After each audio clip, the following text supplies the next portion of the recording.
I'm going to ask y'all to turn to the book of Proverbs. Turn to the book of Proverbs. Last time in our introductory lesson on Proverbs, we saw that the fear of the Lord is the beginning of wisdom.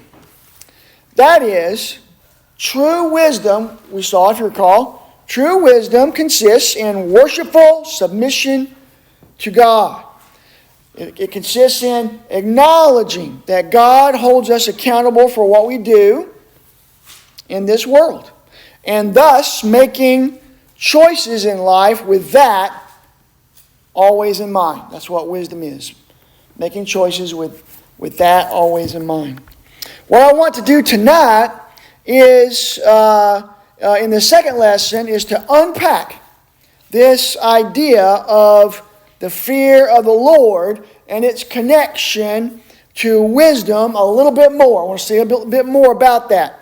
As I do so, I want to acknowledge, though, in fairness, to say that on this topic, a lot of what I've got to say, not all of it, is gleaned from Derek Kidner's little commentary on Proverbs. Short little book, but a lot of good stuff in here. And I'm not following his outline exactly, but I have gleaned quite a few insights from his commentary for this lesson tonight, especially from his section where he talks about God and man, which is more or less our topic today, God and man. So let me outline for you then, here's my purpose. Let me outline for you four things that living in the fear of God means.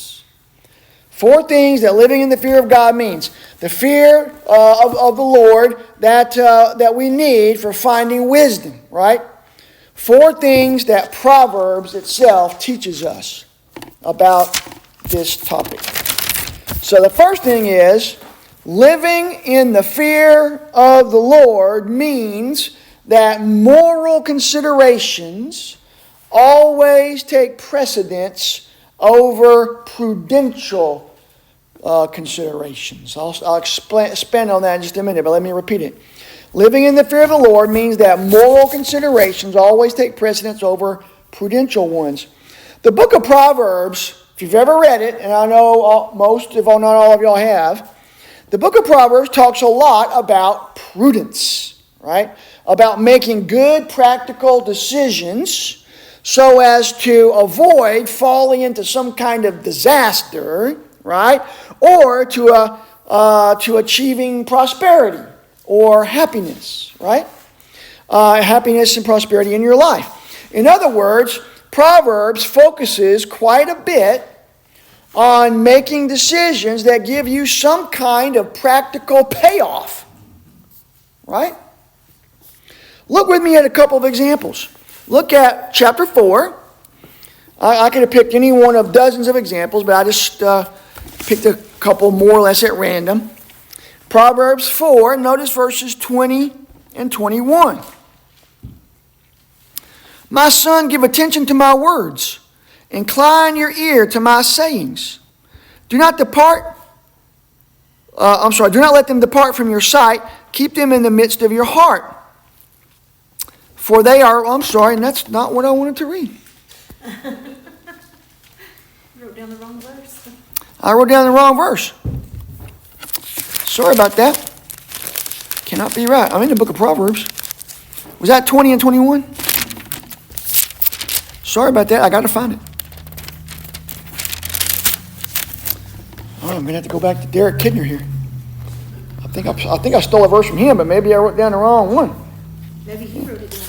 He might have, and that would not be good. That would not be what I wanted. Sorry about that.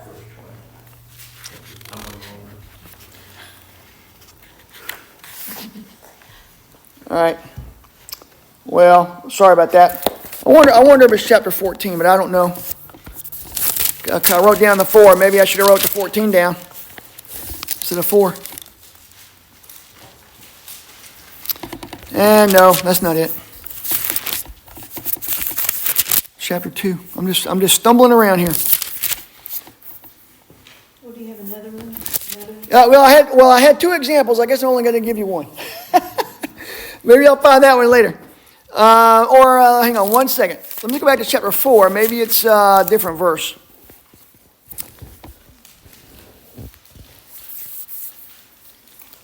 All right, let's just go to chapter 6. Go to chapter 6. Here's one example. Chapter 6, verses 1 through 3. My son, if you have become surety for your neighbor, have given a pledge for a stranger, if you have been snared with the words of your mouth, have been caught with the words of your mouth, do this, my son, and deliver yourself, since you have come into the hand of your neighbor. Go, humble yourself, and importune your neighbor. So what's the point in that verse? What's the concern here? Look especially at the first verse there, chapter 6, verse 1. When it says, if you have become surety for your neighbor, what's it talking about? Signed a lease with them. Yeah. Somebody is getting a loan, let's say, from a bank, and you are going to sign for them and be surety for them. You're going to guarantee that they're going to pay the loan back. Right? You ever done that for somebody? I bought my first car when I was 19 years old because one of my fellow soldiers, one of my sergeants, was willing to sign for me to get a loan for my first car. And if he hadn't have done that, I wouldn't have got my car. But he was taking a risk, wasn't he? Right? But you weren't a stranger to him. I wasn't. That's right. But so that's a good point. But yeah, this is a case of somebody who pledges to guarantee somebody paying back a loan, right? Surety for your neighbor, right? And apparently a stranger, according to the second part of that verse, right?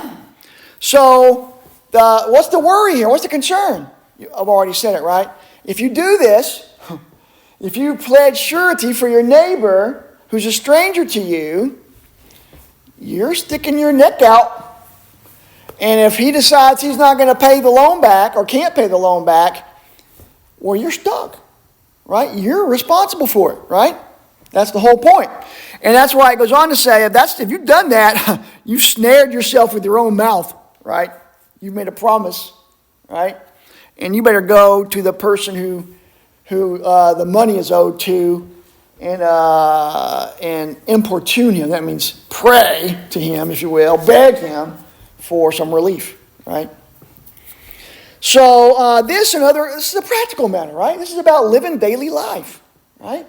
About practical payoff in this life. And it would be easy to think that Proverbs is just about these kinds of prudential matters, but it's not. The book is also deeply concerned about matters of morality. And when morality and purely prudential matters clash, and sometimes they do, Proverbs tells us that morality wins. So now look at chapter 18. Proverbs 18. Let's hope I didn't write the wrong verses down again. Proverbs 18, verse 16. This is interesting. Rhonda, read that for us. Proverbs 18:16. A gift opens doors for a man and brings him before the great. What's this verse saying? What's the point of this? Bribe him. Well, you're sort of on the right track. In Yeah. some countries, like in Africa particularly, you're kind of expected to bribe. Even the missionaries that Yeah. are in those countries, they have to give bribes. That's absolutely right. And but it's not just talking about what we might call a bribe. It's talking about things that might seem sort of like bribes, but aren't technically bribes. Think about it. Yeah, the idea here is that if you give someone a gift, and it could be money, right? You can get your foot in the door, right? Give somebody a gift and you get your foot in the door. Let me be more specific. Donate to that political candidate's campaign, and when he wins the election and gets in office, you'll have his ear. Right? Isn't that the way it works? Now, what's important is, in this proverb, this is being presented as a good thing. It's not a bad thing. Being presented as a good thing. But there are limits. There are definitely limits. Turn back one chapter. Chapter 17 and verse 23. Oliver, read that one. 17:23. A wicked man receives a bribe from the bosom to thrust aside the paths of justice. Yeah, when somebody gives a bribe, it's usually to pervert justice, right? And so to quote Derek Kidner, he says, justice, not success, is our proper concern. There's nothing wrong with getting an opportunity to get your cause heard by a politician or somebody else by giving them a gift. Nothing necessarily wrong with that, as long as you're not trying to thwart justice in that, right? That's where you're crossing a line you shouldn't cross, you see. Okay. Proverbs 8. Turn to Proverbs 8. This whole chapter is important here. In this chapter, in Proverbs 8, wisdom is portrayed, along with the previous couple of chapters, wisdom is portrayed as a woman. In other words, wisdom is personified as a woman who calls out to get the attention of the young man who is tempted to live foolishly. And Proverbs 8 really underscores this theme about morality. Won't read the whole chapter, but look at verses 6 through 8. Listen, for I will speak noble things. This is wisdom talking, right? Wisdom as a woman talking. And the opening of my lips will reveal right things. For my mouth will utter truth, and wickedness is an abomination to my lips. All the utterances of my mouth are in righteousness. There is nothing crooked or perverted in them. Look at verse 13. The fear of the Lord is to hate evil. Pride and arrogance and the evil way and the perverted mouth I hate. Verse 20. I walk, this is wisdom. Wisdom walks in the way of righteousness, in the midst of the paths of justice. True wisdom promotes righteousness and justice, you see. Now, of course, we have to add here, this is important, we have to add here that moral considerations like righteousness and justice presuppose the existence of God and the fact that He holds us accountable. And that's why I'm putting this under the heading of the fear of the Lord, right? Morality. Think about it. Morality and the precedence that morality takes over other factors only makes sense in a God-haunted world, right? A world in which there's a God. Look at chapter 24. Proverbs 24.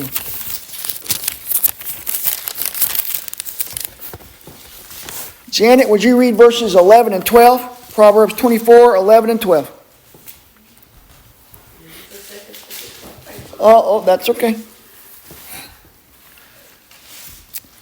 24, 11 and 12. Yes, ma'am. If thou forbear to deliver them that are drawn unto death, and those that are ready to be slain, if thou sayest, Behold, we knew it not, doth not he that pondereth the heart considereth it? And he that keepeth thy soul, doth not he know it? And shall not he render to every man according to his works? Okay.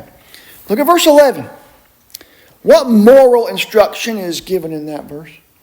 In verse 11.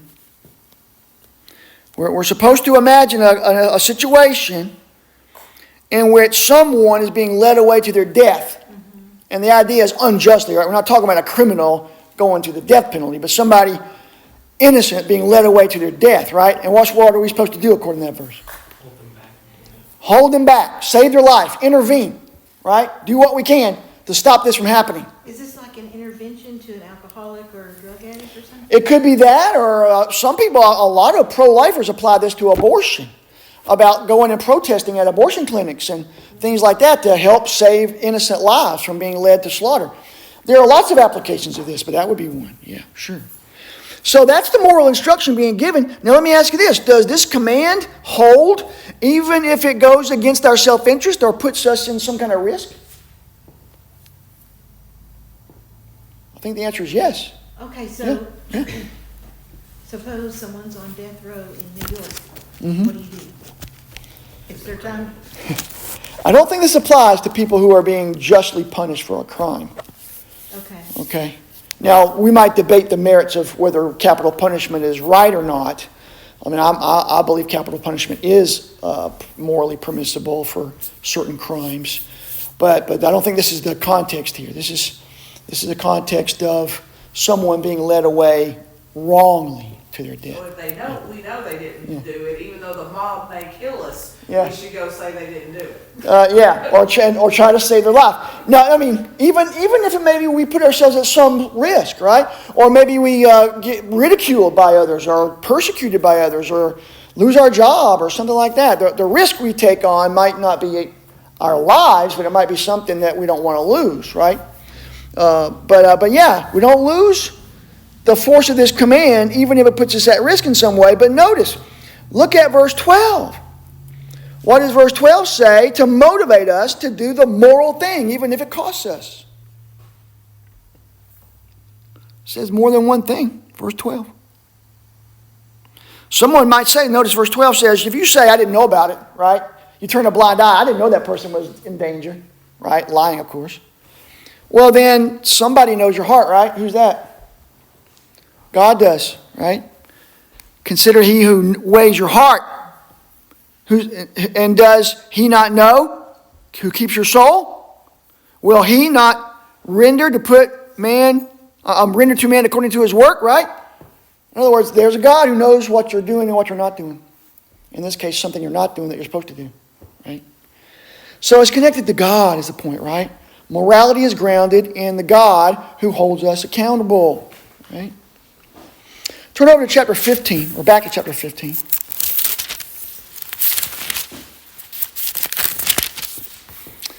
And look at verse 8. Robin, how about verse 8? Chapter 15, verse 8.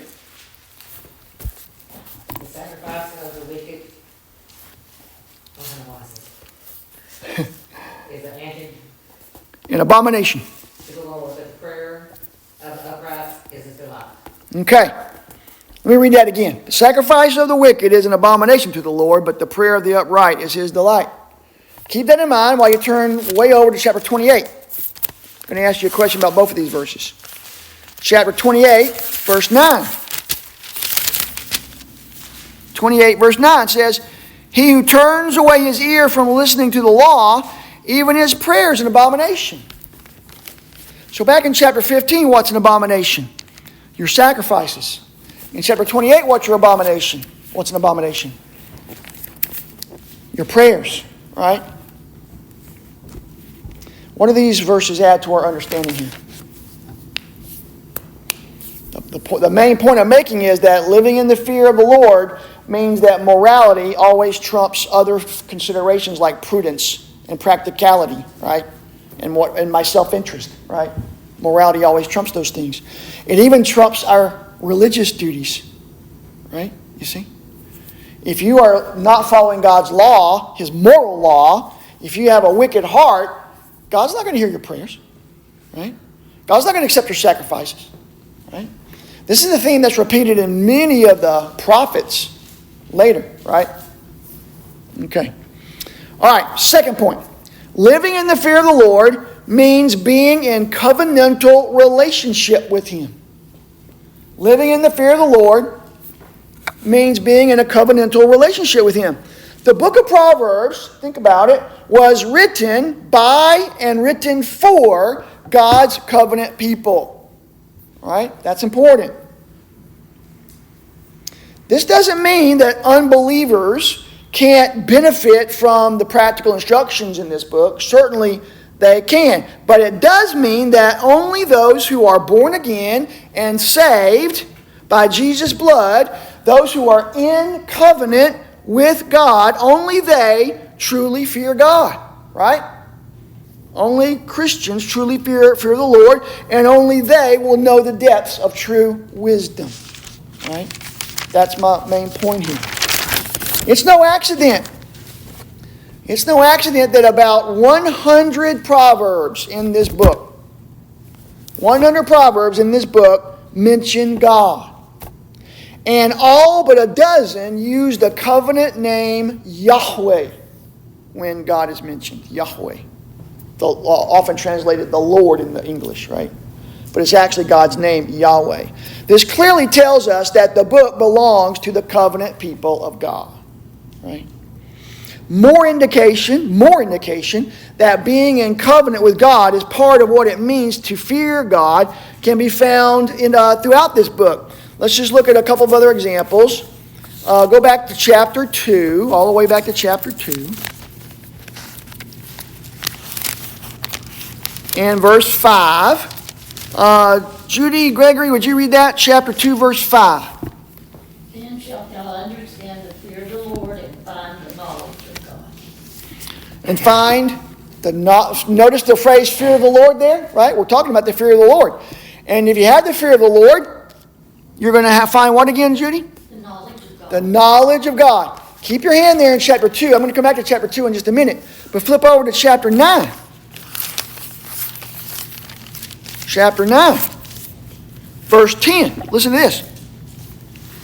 The fear of the Lord is the beginning of wisdom, and the knowledge of the Holy One is understanding. You see how it's equating fear of the Lord and the knowledge of God? They're being put together side by side, you see. In both of those texts, right? Fearing God means knowing God. And knowing God is the goal of the covenants. Am I right? Especially the new covenant. In Jeremiah, is it chapter 31 or 32? I never can remember it. 31 through 34. 31, that's right. In Jeremiah, in the book of Jeremiah, God says in Jeremiah, in the revelation of the new covenant, He says that everyone who belongs to that covenant, what? Shall know me. Right? Shall know me. The covenantal nature of fearing God can also be found back again in chapter 2 again. We'll skip down to verses 16 and 17. Sandra, would you read that? Chapter 2, verses 16 and 17. To deliver thee from the strange woman, even from the stranger which flattereth with her words, which forsaketh the God of her youth, and forgetteth the covenant of her God. So there's a adulterous woman, right, who when she commits her sins, not only is she departing from her young companions who are walking a different path, but she's forgetting what? The covenant of her God. Flip over to chapter 30, almost to the end of the book. In verses 7 through 9. Listen. This is Agur, who wrote some of the Proverbs. Agur says in chapter 30, verse 7, 2 things I asked of you. Do not refuse me before I die. Keep discretion and lies far from me. Give me neither poverty nor riches. Feed me with the food that is my portion, that I not be full and deny you and say, what is the Lord? Who is the Lord? Or that I not be in want and steal and profane the name of my God. In both of those verses, in chapter 30 there and in those verses in chapter 2, in both of those texts, sin is described as a breach of the covenant. Right? It's a breach of covenant loyalty. And look lastly, chapter 3. Proverbs 3, verses 11 and 12. Miss Betty, would you like to read that? Proverbs chapter 3, verses 11 and 12. My son, despise not the chastening of the Lord, neither be weary of his correction.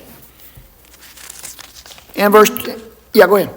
For whom the Lord loveth, he correcteth, even as a father the son in whom he delighteth. All right. Do you see that? The wisdom contained in this book is addressed to those in a father-son or father-child relationship, right, with God. And that's the relationship that those who know Christ have, right? As adopted children of our Heavenly Father, you see. All right. Thirdly, living in the fear of God means looking to God's revealed will for guidance. It means looking to God's revealed will for guidance. Turn over to chapter 29. This is a fairly well-known verse in the book. I've heard this verse quoted a lot. I've heard sermons on this verse. Proverbs 29, verse 18 says, Mr. Larry, you got that? Chapter 29, verse 18? Yes. Let me read mine first, and then I'll let you read yours, because the translation is a little bit different. Where there is no vision, of course, I'm assuming you're reading the King James. Yes. Where there is no vision, the people are unrestrained. But happy is he who keeps the law. Can you read it in your translation?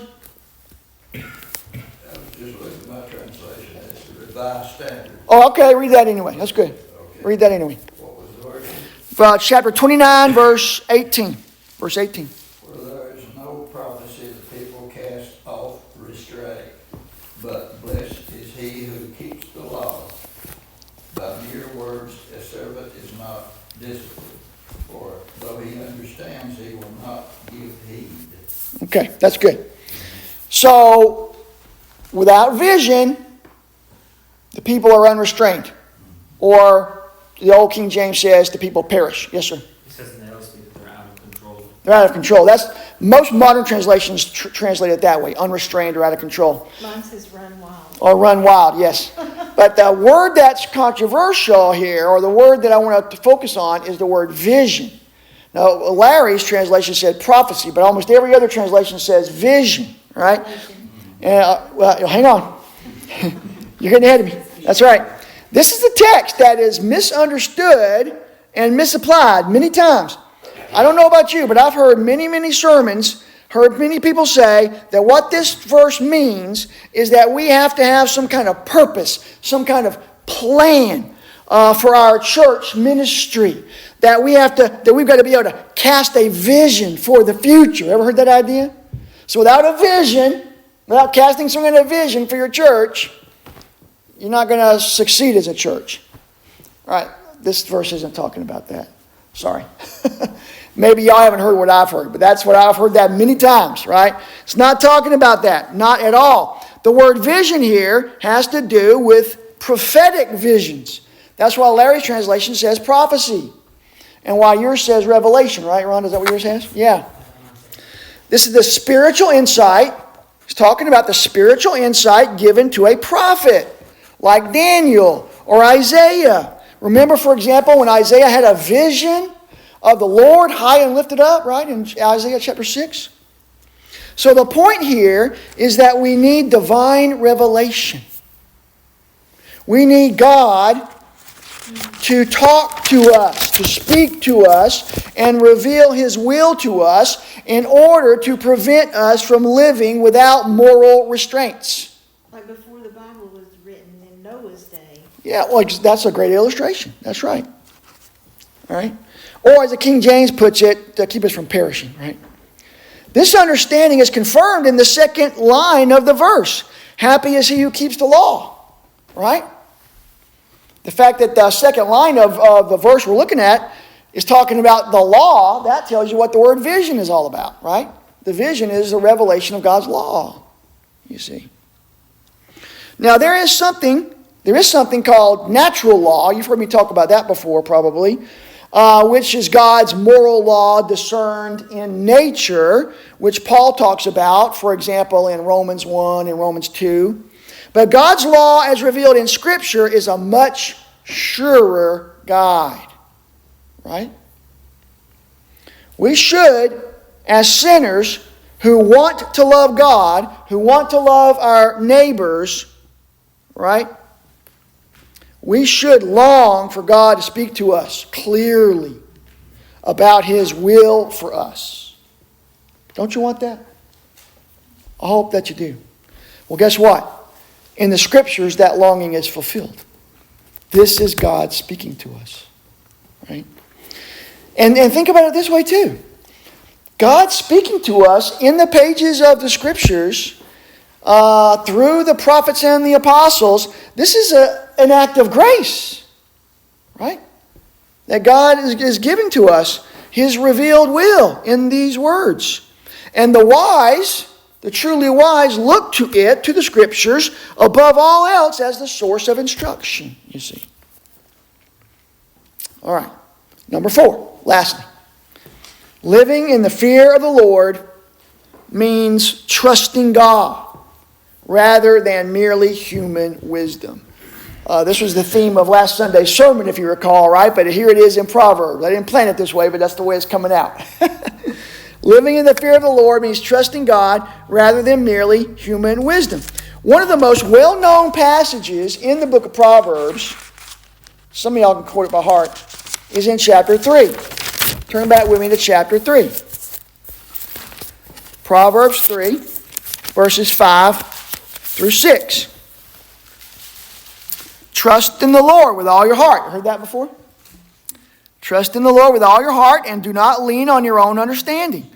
In all your ways acknowledge Him, and He will make your path straight. You see that? Trust in the Lord with all your heart. This is a call. You got a question there, Larry? What's that verse? That's Proverbs 3, chapter 3, verses 5 and 6. There you go. So it starts off, trust in the Lord with all your heart. This is a call for deep, abiding faith in God. It's a call to trust in Him no matter what. Isn't that what it is? And by trusting in God, what are we not supposed to trust? What does it say? Your own understanding. Your own understanding. Your own understanding. Don't trust in your own wisdom, right? I'll come back and say more about that in a minute. But notice that this is reinforced in verse 7. Skip down and look at verse 7. Do not be wise in your own eyes. Right? Fear the Lord. There's that phrase. And turn away from evil. Our own wisdom, our own understanding is limited. Right? Even when it's good, it's limited. It's finite. It's fallible. It's not perfect by any means. We dare not place our ultimate confidence in our own understanding. Right? Not when we have God's wisdom, as revealed in His Word, to lean on. Right? Now, if God never spoke to us, never gave us the Scriptures, then we'd have to lean on our own understanding because that would be all we got. Right? But praise God, it's not all we got, right? God has spoken to us. We can lean on Him instead. Proverbs makes several applications of this truth. I'll tell you about a couple of them. Turn over to chapter 20. Proverbs 20.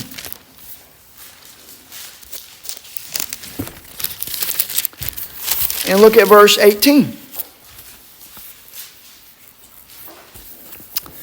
Prepare plans by consultation and make war by wise counsel. What's the point of that verse? Is that verse telling you to make plans? Is that? Yeah. It's telling you to make plans. Nothing wrong with that. Right? Even war plans when those are called for. Hopefully not too often. But, right? Make plans. Get consultation, right? You get counselors, it's the saying. Get wise counsel from other people to make your plans and make your plans. No problem. But notice, chapter 19, go back one chapter. Chapter 19, verse 21. Many plans are in a man's heart, but the counsel of the Lord will stand. What's the point of that verse? What are we supposed to learn from that verse? I didn't think that'd be hard. We make our plans, right? But whose plans are going to win?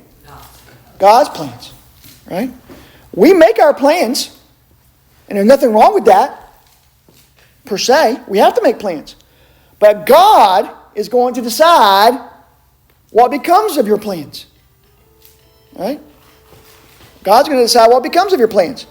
And if God decides that our plans are not going to come to fruition, what should be our response to that? He knows what's best. That's right. He knows what's best, and that means that calls for faith. Trust. That's the whole point, right? Trusting God. Fearing the Lord means trusting God. So when our plans don't come to fruition, don't come out like we want them to, well, we chalk that up to God's providence and trust that He knows what's best. I like that. He knows what's best. All right?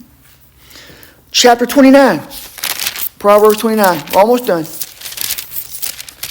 Proverbs 29, look at verse 25.